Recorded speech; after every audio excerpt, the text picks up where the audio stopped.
All right, so we're doing a deep dive into these pricing strategy articles. It seems like you've been really digging into them lately. Yeah, definitely. It's been really interesting stuff. And it's smart to be thinking about this now. Yeah. Nailing your pricing strategy early on, it can really make or break a startup. Oh, absolutely. And it's fascinating how much deeper this goes than just, crunching some numbers and adding a markup. Right. It's really about positioning yourself strategically in the market. Yeah, exactly. These articles really emphasize that pricing is like a core part of your brand's story, Hmm. especially for a startup. Hmm. It's about communicating value right from the get-go. You've got to convince people why your product is worth their hard-earned cash, right? Especially in the crowded tech marketplace. And one article highlighted some eye-opening points about startup costs, particularly for IT companies. It's not just about the obvious expenses like materials and salaries. Right, those can be substantial, but it's those hidden costs that often catch startups off guard, Uh-huh. like software subscriptions, Right. equipment depreciation, even those recurring fees for cloud services.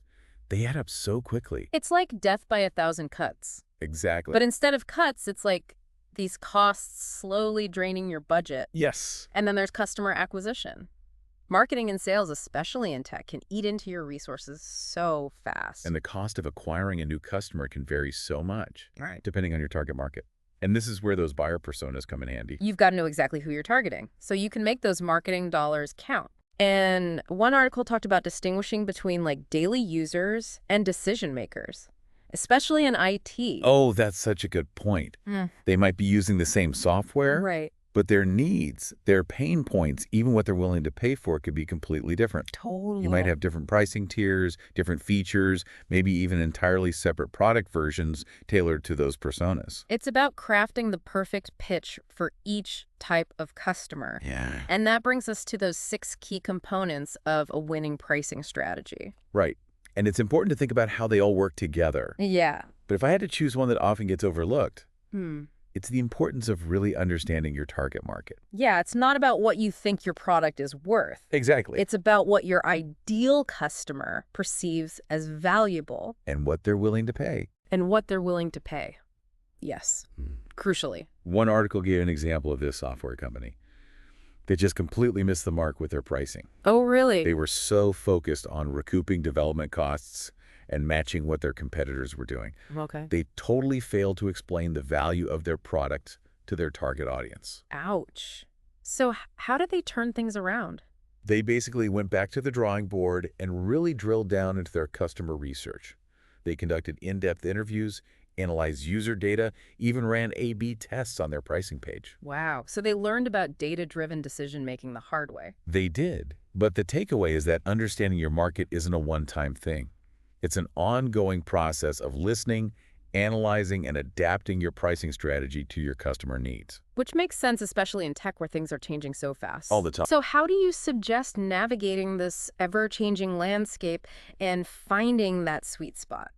It's kind of like you're sailing right. You need to be constantly adjusting to the wind and the currents to get where you're going. Yeah, And those 7 steps to pricing success are like your chart. it's true.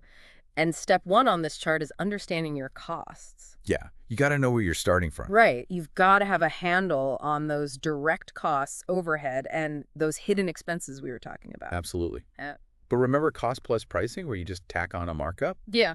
That's rarely a winning strategy long term. It seems like you might be leaving money on the table if you don't factor in the value you're offering. Exactly. Hmm. That's why defining your pricing objectives is so crucial. Okay. What are you trying to achieve? Do you want to gain market share quickly? Maximize profitability. Position yourself as like the premium option. Your goals are going to really shape your approach. Which brings us to that whole menu of pricing strategies that we saw in these articles. It's a lot to take in. We've got penetration pricing, competitive pricing, value-based price, premium pricing. You can think of it like a chef choosing spices for a dish. Okay. Each pricing strategy has its own unique flavor, Okay. I like that. and they all work best in different situations. So let's break down a couple of these spices.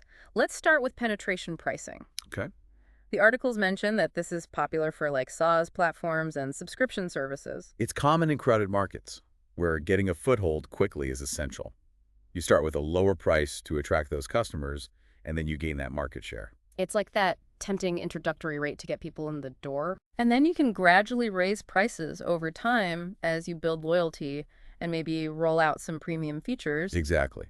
But it's not a magic bullet. You need to make sure your business model can handle those lower prices at the start. And you need to have a plan to raise those prices without making your customers upset. That makes sense. What about competitive pricing? That seems pretty straightforward. It can be, Mm. especially in markets where price is a big factor and people are shopping around. Right. It's basically staying in line with what your competitors are charging. So if everyone else is charging $100 for something similar, Right. you don't want to be the outlier charging 150, even if you think yours is a little bit better. Exactly. Customers need a reason to choose you over the competition. And in a price-sensitive market, that difference is a big deal. So competitive pricing is about staying in the game, but not necessarily standing out from the crowd. That's where value-based pricing comes in, right? Exactly. You're flipping the script. Instead of focusing on costs or the competition, you figure out your price based on the value you provide to the customer. This is where understanding your buyer personas is so important. Absolutely. Yeah. You have to clearly explain how your product solves a problem, makes things more efficient, helps customers reach their goals better than anything else out there. It's highlighting those benefits and that return on investment. Precisely. Yeah. We see companies like Salesforce doing this really well. Yeah. Their pricing reflects the value and the money they save their customers. It's a statement. Right. Okay, so we've got strategies for quick market penetration, staying competitive, and highlighting value. Mm-hmm. What about shooting for the stars with premium pricing? Ah, yes. The realm of luxury brands and high-end products, Okay. where the price itself means exclusivity. Right. Think Apple Tesla, or like handcrafted Italian leather goods. So it's not just about what it's actually worth. It's the image. It's the aura, the feeling. Exactly. They've built brands that people associate with quality and a certain lifestyle. It's aspirational. Right, and that lets them charge those premium prices. Customers are buying into an experience. Exactly. And it goes back to brand storytelling. These companies know how to create narratives that their customers connect with. So we've covered these different pricing strategies, but how do you know which one is right for your startup? That's where careful analysis and some experimenting comes in. Remember those 7 steps we talked about? Mm-hmm. Choosing a strategy isn't a one-time thing. It's a process. You're constantly monitoring, analyzing, adapting. And speaking of real-world examples, those articles had some really interesting case studies We did. of companies who've navigated this whole pricing thing really well. Yeah, each one has some good lessons about pricing in different markets. Should we dive into a few of those examples, see what we can learn? That Netflix case study, that is really something else. They've really mastered this whole thing of adapting their pricing like a chameleon in different markets. It's a great example of geographic pricing. They look at the local economy, average incomes, even how strong their competitors are in each region. It lets them offer cheaper plans in some places without losing money overall. So smart. It's like they're playing chess on a global scale, strategically positioning themselves to capture different parts of the market. Exactly. And they've also got those partnerships with telecom companies in different countries. Yay. Bundling streaming with internet or mobile plans, it expands their reach and gives customers more value. It's a win-win. Speaking of winning, let's talk about Apple. They seem to defy gravity with their premium pricing, always at the high end. Apple's success really shows the power of brand perception.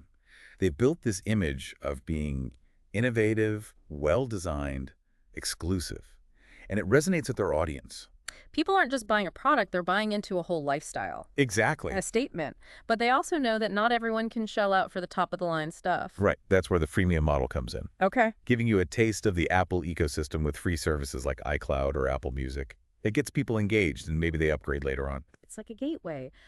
But not everyone can pull off premium pricing like that. Definitely not.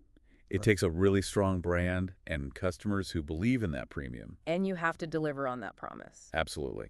From the product itself to how you treat your customers. It all has to live up to that price tag. Now, Adobe, that was a big change, moving away from perpetual licenses to the Creative Cloud subscription model. It was a risk, but it paid off. Yeah. Subscriptions made their software more affordable for freelancers and smaller businesses.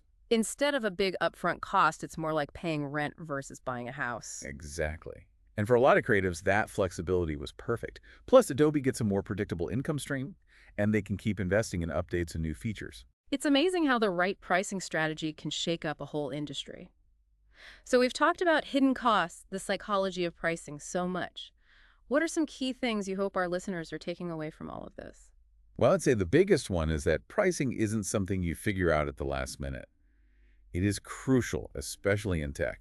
It's not just about covering your expenses, it's about conveying value, knowing your audience, finding that strategy that fits your goals. And there's no one right answer. The companies that succeed are the ones willing to experiment, look at the data, and adapt. It's about finding that sweet spot. What's your product worth? What will people pay? How do you stand out? It's been great diving into all of this with you. This was fun. Lots to think about. Until next time. Yeah, see you then.